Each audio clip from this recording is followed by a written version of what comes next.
Now your next topic is on asexual reproduction, which is one of the type of reproduction. So in asexual reproduction, when there is only involvement of a single parent, okay, so when there is only single parent involved or uniparent involved in the formation of the offspring, we call it as asexual reproduction. So you can define it as the offspring or the young ones which are formed from the single parent with or without the involvement of gametes are known as asexual reproduction. Okay, so types. Next we will see types of asexual reproduction. So first type is binary fission. Okay, so in binary fission what happens, the parental cell, okay, it gets divided equally to two daughter cells.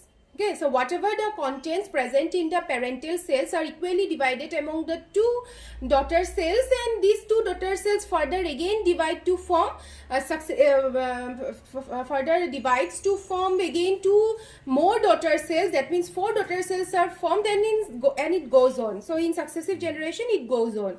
So binary fission can be of different types. So first one is simple binary fission. In simple binary fission, the parental cell equally gets divided into two daughter cells, as you see in case of amoeba.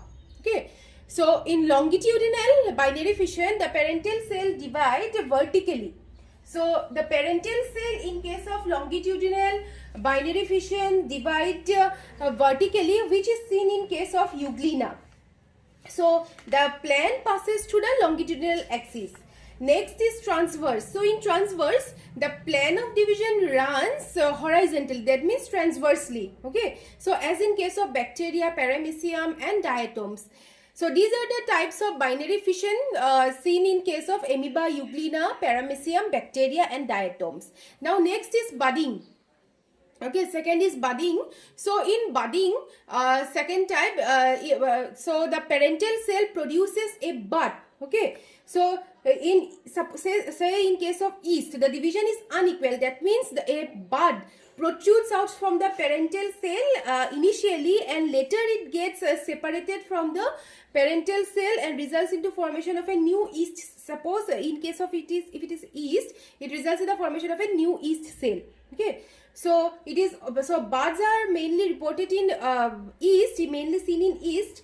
Other than that, it also occurs in hydra, rhizopa. So these are the different examples of budding. So next is spore formation. This is also a type of asexual reproduction. So it is seen in case of fungi, algae. Okay, so number one, for their formation of spores occurs differently. Suppose for example number one is zoospore.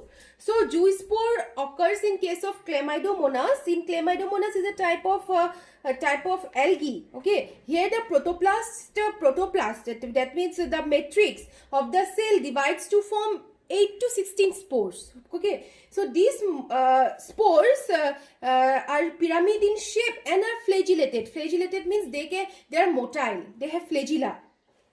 So now what happens, the protoplast divides to form the spores, and the cell wall encloses these spores. On maturity, the cell wall gets ruptured and the spores are released outside, and each of the spores again give rise to new individual. So left side you have seen, I have drawn, that is this is the one. So this is zoospores, where new spores are released. These are the flagellated spores that give rise to new Chlamydomonas, which is a type of algae. Next is conidia. So this is conidia formation is seen in case of penicillium, where chain of spores form. So these are the chain of spores. So these are the chain of spores which are formed on the mycelium. Okay, the fungal body is known as mycelium, and that particular structure on which the conidia are formed is known as conidiophore. Okay, that means this is conidiophore. So this is conidia formation. Next is sponges. So in case of sponges, that means porifera. Okay, so porifera, internal sporulation occurs. That means inside of the cell, spores are formed. On maturity, the cell wall gets ruptured and the spores are released outside. So that process is known as gamule. So the pictures you can see in your textbook also, in zoospores, conidia and sponges. It is in your textbook. So once you can refer to the textbook also for the figures. Okay, so these examples usually come. That means in what type of reproduction is seen in amoeba, in euglena, in chlamydomonas. That way 1 mark question it usually comes. So this is about the types of asexual reproduction in case of lower organisms. So these are the lower organisms mainly. So these are the types of reproduction in lower organism.